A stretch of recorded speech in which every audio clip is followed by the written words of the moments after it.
So you've got 3 major arcanas, and they're all clumped together.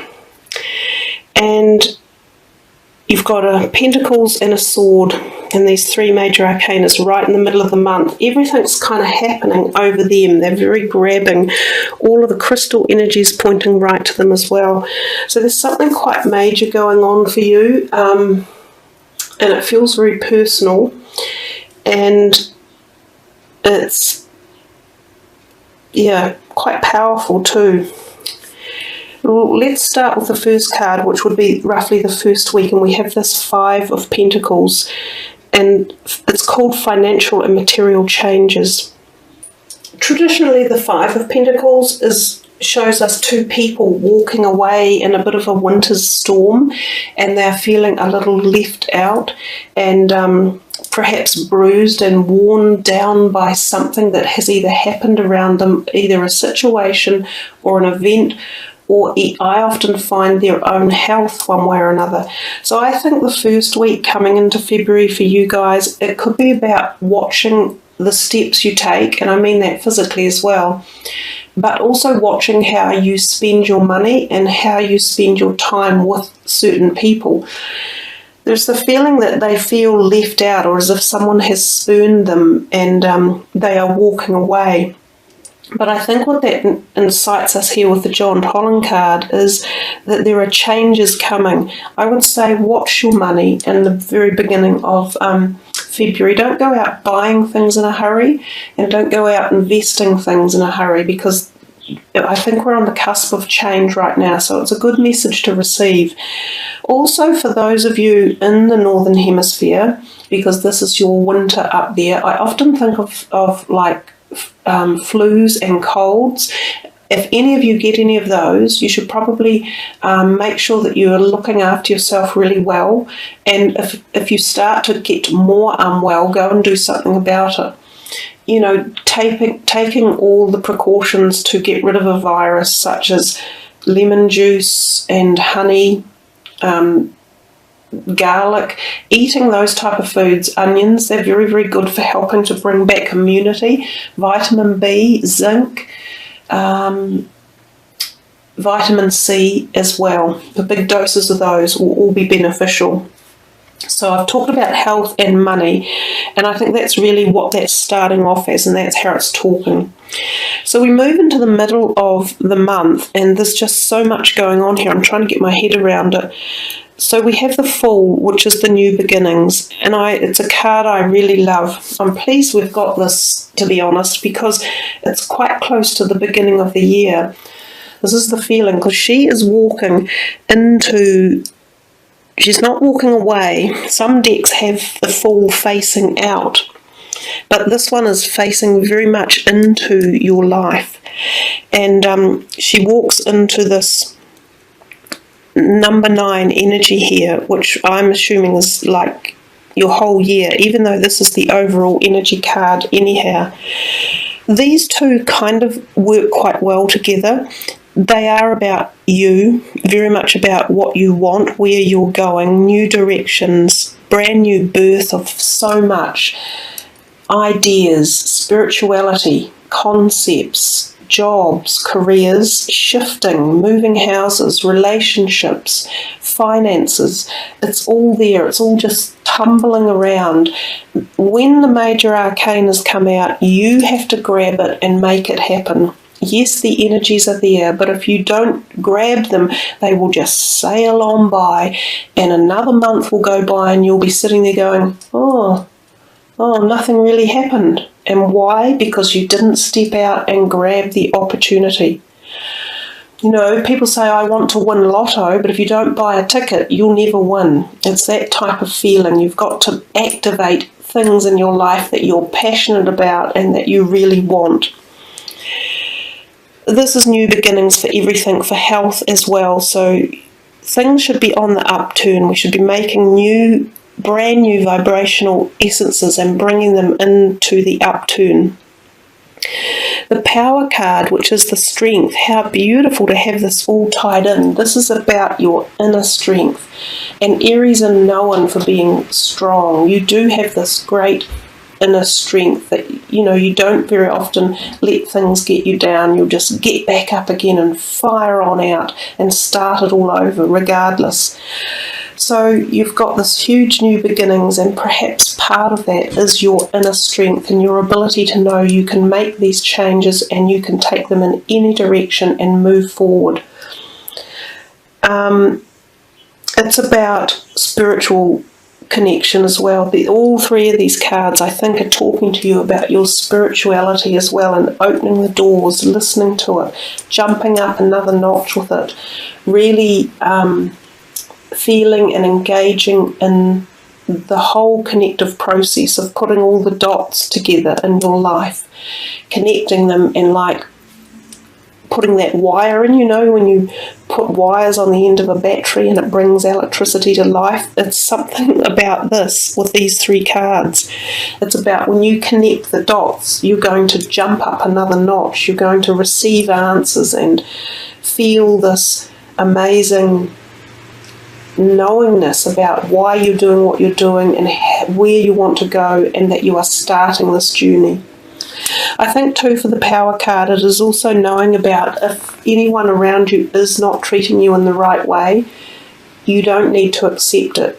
You have the power and the strength to be above that and to supersede it, but it's always done in a calm and careful way. It is not about physical violence or even verbal violence in any way, shape or form. Particularly positive card. I'm going to talk now about your overall energy card, which is number 9, the Hermit. It is about solitude, and it's very much about going within to find out where you're heading outwards in life.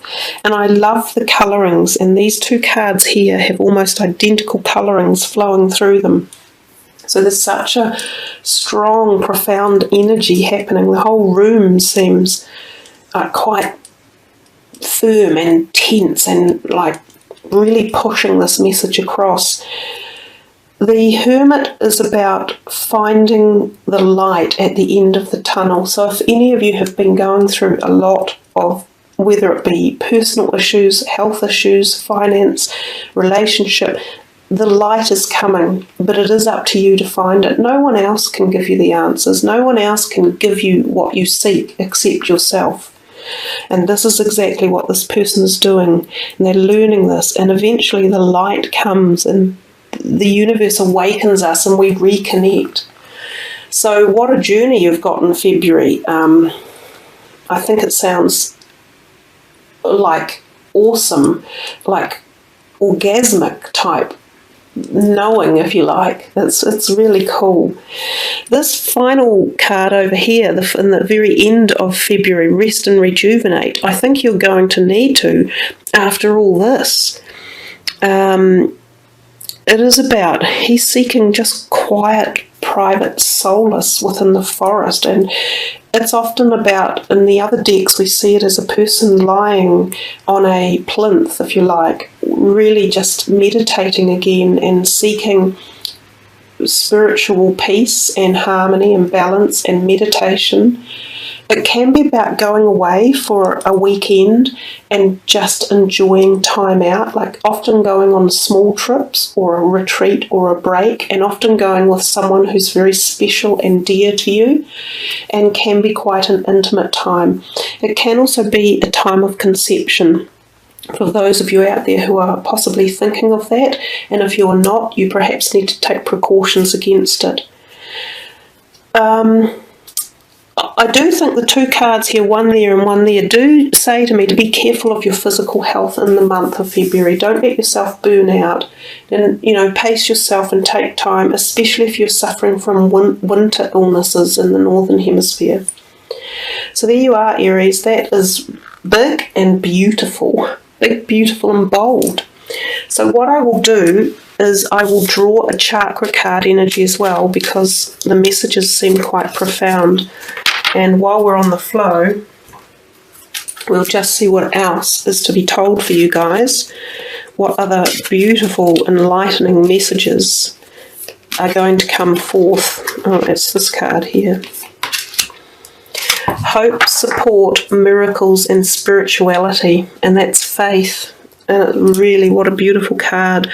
And it goes gorgeously with this energy here, as well as this higher vibrational energy of the Celestite. It comes to you from the crown chakra, so it's all about opening up that spiritual door. And I will read from the book for you. So sit back and just listen and enjoy.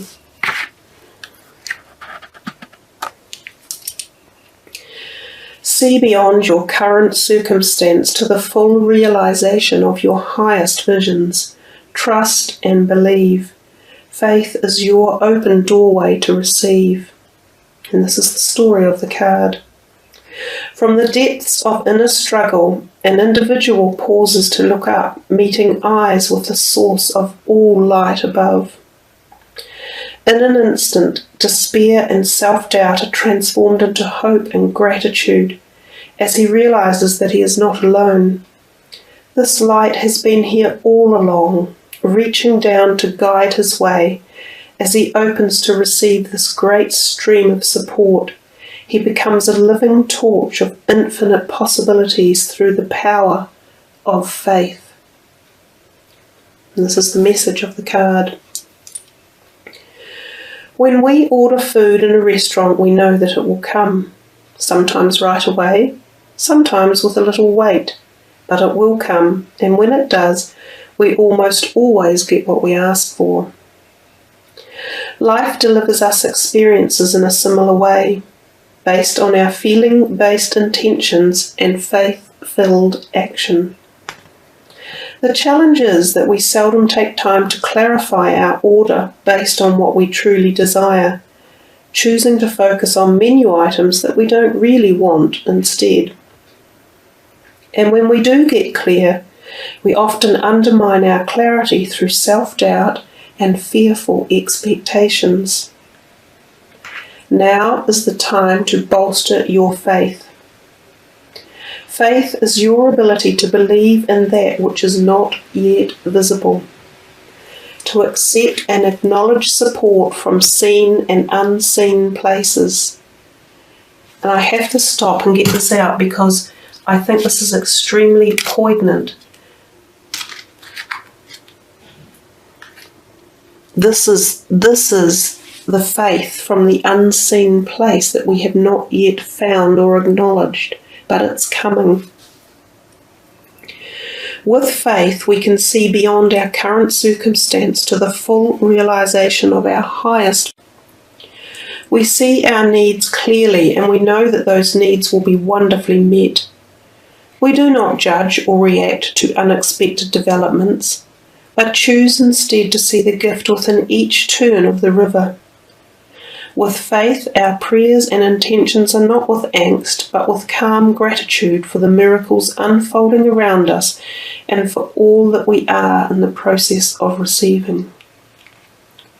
The meaning of certain events is not always clear while we are in them, but with faith we can trust in the great unfolding plan. As the saying goes, everything happens for a reason. Look at your beliefs and what has influenced your spiritual path. Where does your faith come from, and in what or who do you place your faith the most? This card encourages you to expand your perspective about spirituality and faith. Be open to something larger than your own being. Acknowledge that we are all part of this larger divine force, that we are connected to it and one with it. This card is letting you know that you are guided and supported right now. Listen to the whispered call of this guidance and follow where it leads you. The surest way to build your faith is to put it into action. You don't need to see the entire path ahead or every detail that is to come. Just take a leap of faith and know that you are not alone. Be grateful for even small miracles that are occurring around you right now. Trust in life. And there you are, Aries, as you begin your new journey forward, of which there seems so much in this month, and the month ahead, or the year ahead. Have faith and trust in your knowledge and your journey. Beautiful, beautiful reading, full of much knowledge coming your way and strength.